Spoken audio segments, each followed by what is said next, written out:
Kita akan belajar tentang nafsu. Sering dengar ya, nafsu, tapi barangkali kita akan olah itu dari pendekatan Al-Quran. Bagaimana nafsu itu diterangkan, seperti apa mengelolanya, dan bagaimana cara mengimplementasikan dalam kehidupannya.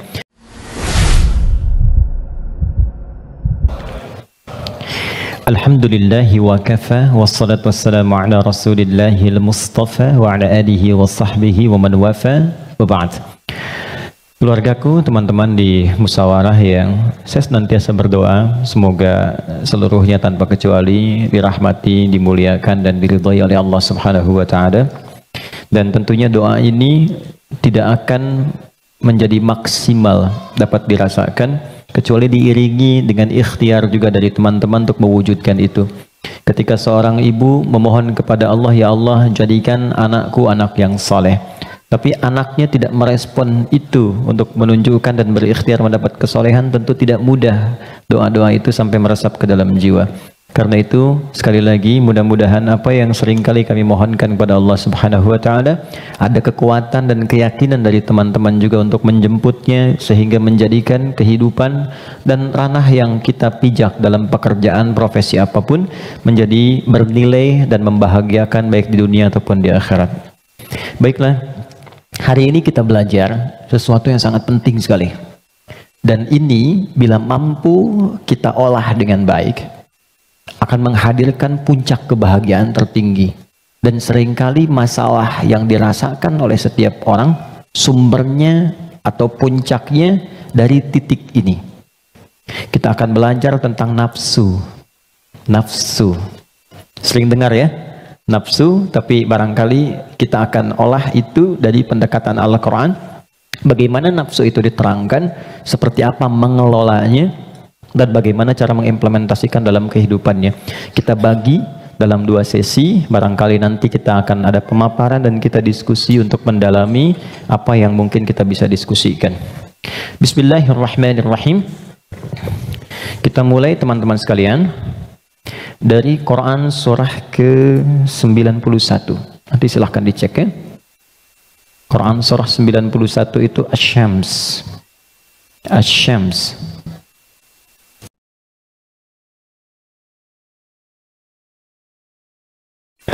Ayat 7 sampai 10. Oke, pelan-pelan. Wa nafsin wa ma sawwaha fa'alhamaha fujuraha wa taqwaha. Ini butuh fokus agak dalam karena memang pembahasannya cukup detil, tapi saya berusaha menyederhanakan yang mampu bisa kita pahami. Wa nafsin wa ma sawwaha, dan demi nafas. Nafas diterjemahkan dengan jiwa. Wa ma sawwaha, yang telah dengan keagunganku aku sempurnakan penciptaan dan fungsinya. Fa'alhamaha fujuraha wa taqwaha, maka demi menyempurnakan fungsi nafas ini, ditanamkanlah 2 potensi. Dan ini akan mengendalikan semua perilaku kita dari ujung kepala sampai ujung kaki. Kuncinya ada di sini. Apakah pandangan ini akan baik atau mengarah kepada yang kurang elok? Perintahnya ada di sini. Baik, demikian seterusnya. Fa'alhamaha fujuraha, ini fujur, wa taqwaha, ini taqwa. Qad aflaha man zakkaha, setiap orang yang mampu menjadikan kendali hidupnya bersumber dari potensi takwanya, maka seluruh perilaku hidupnya dari ujung kepala sampai ujung kaki akan mengantarkan ia pada kesuksesan dan kebahagiaan dari semua aspek kegiatan yang ia lakukan dalam hidup. Ini jaminan dari Allah. Jadi apapun yang Anda lakukan, Anda kerjakan, pekerjaan apapun yang sekarang sedang diikhtiarkan, itu akan cenderung terdorong mendekat kepada kebahagiaan dan kesuksesan jika patokan dalam mengendalikan itu semua bermuara dari sini. Wa qad khaba man dassaha, Tapi bila yang digunakan sebagai acuannya adalah yang fujur, maka ini akan cenderung mengantarkan pada nestapa kehidupan. Tingkat yang paling rendah, khaba itu tingkat yang paling rendah. Mendapatkan celaan, hinaan, cacian, macam-macam, bahkan sebelum berpulang. Ya, yang tidak paling menyenangkan itu hidupnya dicela, wafat dicaci, pulang ke akhirat disiksa. Dan itu yang tidak paling mengenakan dalam kehidupan. Nah, sekarang dari satu surah ini, dari ayat 7 sampai 10, kita ingin dalami lebih kuat, dan pendalaman ini menuntut kita untuk lebih fokus karena ini kaitan dengan diri kita sendiri. Apa itu nafas? Itu dulu. Nafas itu apa? Jiwa itu apa? Tempatnya di mana? Seperti apa yang kita rasakan pengaruhnya dalam hidup? Kita pindah dulu ke Quran surah 15 Al-Hijr ayat 28 sampai dengan ayat 30. Quran surah 15 ayat 28 sampai 30. Pelan-pelan. Wa idh qala rabbuka lil malaikati inni khaliqum basyara. Dan ingat, kalau ada idh itu maknanya 3. Ingat, pahami, renungkan. Jadi kalau kita membaca Quran dibuka dengan idh, diingatkan kita oleh Allah, ingat ya. Pahami apa yang akan kau baca ini, lalu renungkan itu pada dirimu yang paling dalam. Wa idh qala rabbuka lil malaikati, pahami, ingat, renungkan. Ketika Allah berfirman pada malaikat, inni khaliqun basyara, aku akan mencipta makhluk baru yang bukan malaikat, yang bukan jin. Jadi sebelum Allah mencipta kita manusia disebut dengan basyar di sini, maka sudah ada malaikat dan jin terlebih dahulu. Urutannya malaikat dulu diciptakan dari cahaya, nur, lalu jin diciptakan dari api, nar. Ya, baru kemudian kita manusia, basyar. Karena itu ayat manusia 28, ayat tentang jinnya 27-nya. Jadi kalau Anda lihat ayat 27 di Quran surah 15, wal janna khalaqnahu ya min qablu min naris samum. Sebelum manusia ada jin dulu urutannya diciptakan. Nanti jin ini sebagiannya ada yang tinggal nanti dengan malaikat di alam langit, tapi di alam tersendiri dari 7 lapis itu tidak sampai ke bagian atas. Nanti ada yang tinggal berkehidupan di dunia, yang kelak fungsinya akan digantikan oleh manusia menjadi khalifah di bumi. Nah, yang tinggal di alam langit ini, itu yang dulu disebut dengan Azazil namanya. Jin yang sangat taat, rajin ibadah, sampai diagungkan. Diagungkan itu azza. Oleh malaikat disebut nih hebat nih, ibadahnya banyak, maka disebut dengan Azazil. Cuma nanti kisahnya ketika manusia diciptakan dan akan menempati posisi sebagai khalifah di bumi, jin yang terlihat taat ibadah ini ternyata memiliki kecemburuan yang tinggi sampai membangkang perintah Allah. Maka membangkang perintah disebut dengan fasik. Perbuatannya fasak. Maka berubahlah ia dari jin menjadi makhluk fasik. Ya, tertutup kebaikannya dengan keburukannya. Yang menutup keburukan dengan kebaikan, ada yang buruk yang tak ingin terlihat ditutup dengan yang baik, itu namanya libas, dari kata labasa. Tapi kalau yang baik sudah bagus, ibadah, jujur baik, ditutup dengan keburukan karena sombong misalnya, maka itu namanya dari kata balasa, makhluk yang tertutupnya disebut iblis. Maka dari situ dia menjadi iblis. Di situ ada di Quran surah ke-18 ayat ke-50. Quran surah 18 ayat 50. Wa idh qulna lil malaikati isjudu li adama fasajadu illa iblis kana minal jinni fa fasaqa an amri rabbi. Jadi iblis ini asalnya dari kalangan jin yang tadinya taat tapi tertutup oleh kesombongannya untuk memenuhi perintah Allah, dia tolak karena sombong. Ada di mana? Al-Baqarah ayat 34 dengan kalimat yang sama tapi inti yang beda. Wa idh qulna lil malaikati isjudu li adama fasajadu illa iblis aba, dia enggak mau sujud, wastakbar karena sombong.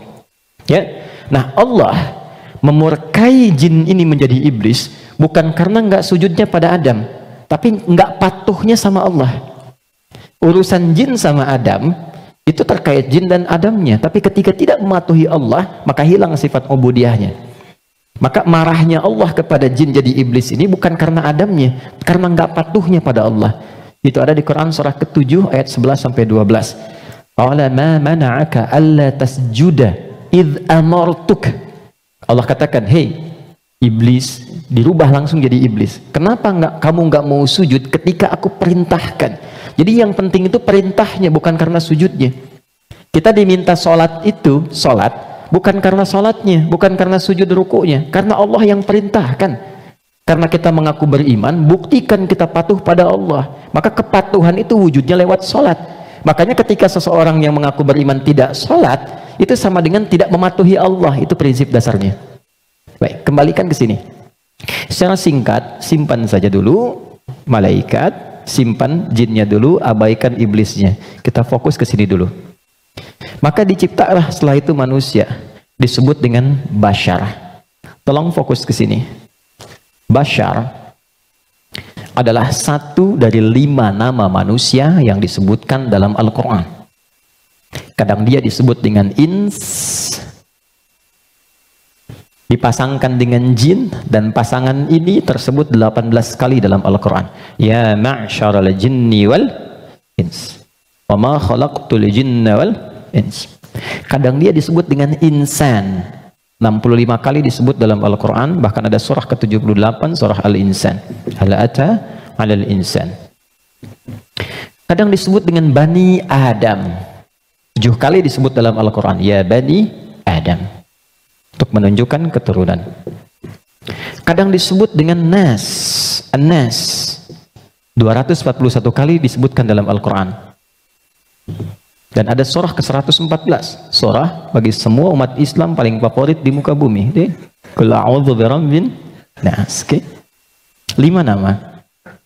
Uniknya, setiap nama dalam Al-Quran menunjukkan fungsi tersendiri bagi kegiatan manusia.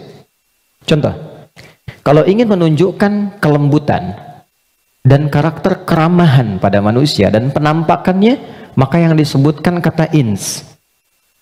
Lalu disebut lawannya jin. Jin disebut jin karena tersembunyi, nggak nampak. Lawannya ins nampak. Karena itu jin fitrahnya nggak nampak, nggak bisa ada yang lihat jin. Ingat ini ya, kalau ada yang mengatakan saya bisa melihat jin, hanya jin yang mampu melihat jin, maka orang itu sedang kemasukan jin. Ingat itu, ya. Maka sifat jin itu nggak bisa dilihat oleh manusia, tersembunyi. Makanya kalau ada jin melakukan penampakan, itu jin sedang punya masalah. Ya, karena keluar dari fitrah. Apalagi manusia-manusia yang sedang cari-cari penampakan jin. Hati-hati ya. Oke. Sebaliknya, jin tersembunyi, manusia nampak. Fitrahnya tampak, ketemu nampak, salaman, senyum. Jadi kalau ada manusia yang suka sembunyi-sembunyi, suami pulang ke rumah sembunyi-sembunyi, ada pintu depan, dia naik lewat jendela, dia buka WA istri, ambil handphone suami, sembunyi-sembunyi, cek dan sebagainya. Ini menunjukkan bahwa suami itu sedang bukan menjadi jin, sedang ada masalah. Gampangnya begitu. Biasanya papasan enak, sekarang cari jalan lain, itu pasti sedang punya masalah. Itu fitrah ya. Yang kedua, jin kasar, karena itu disebut jin. Manusia lembut. Karena itu tampilan karakternya selalu lahir sifat kasar. Nggak ada orang misalnya, maaf, kemasukan jin jadi lembut, nggak ada. Mas Dude izin pengen ikut kajian, sedang kemasukan jin, itu mustahil. Biasanya dia meracau. Nah, manusia itu karakternya lembut. Makanya saking lembutnya Allah tanamkan kecintaan kepada anak yang baru dilahirkan, anak siapapun itu.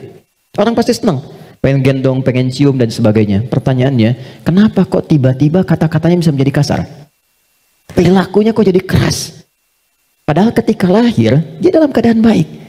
Maka nanti babnya tersendiri. Ada bab tentang lingkungan, bab tentang orang tua, perhatian dari saudara-saudarinya. Kullu bauludin yuladu 'alal fitrah fa'abawahu. Lingkungan, bisa orang tua, bisa teman, bisa sekolah dan sebagainya. Oke. Insan tidak disebutkan kecuali menunjuk pada manusia yang terkait dengan totalitas aktivitasnya dari bangun tidur sampai tidur lagi. Jadi, Kalau Anda menginginkan belajar tentang manusia dari sudut pandang akhlak, pelajari kata ins. Kalau Anda ingin belajar tentang manusia yang menata kurikulum hidupnya, apa yang harus dilakukan saat bangun, bagaimana menata hidup dengan panduan-panduannya, Anda mau jadi apapun silahkan. Nanti di Quran ada panduannya. Dari bangun tidur sampai tidur lagi, keluarkan semua kata insan dalam Al-Quran. 3. Kalau kita ingin melihat genealogi kita dan perjalanan sejarah kehidupan bapak moyang kita dari Nabi Adam sampai ke Rasulullah SAW yang jadi petunjuk untuk kita, maka temukan di kalimat Bani Adam.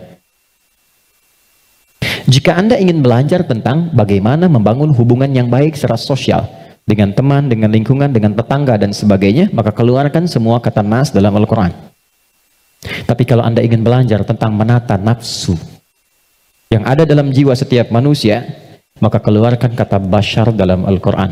Disebutkan sebanyak 35 kali dalam bentuk tunggal dan sekali dalam bentuk dual. Nah, ketika Allah menyampaikan pertama kali penciptaan manusia, yang disebutkan kalimatnya bashar. Wa idh qala rabbuka lil malaikati inni khaliqum bashara. Bukan ins, bukan insan, bukan bani Adam, bukan annas, bashar.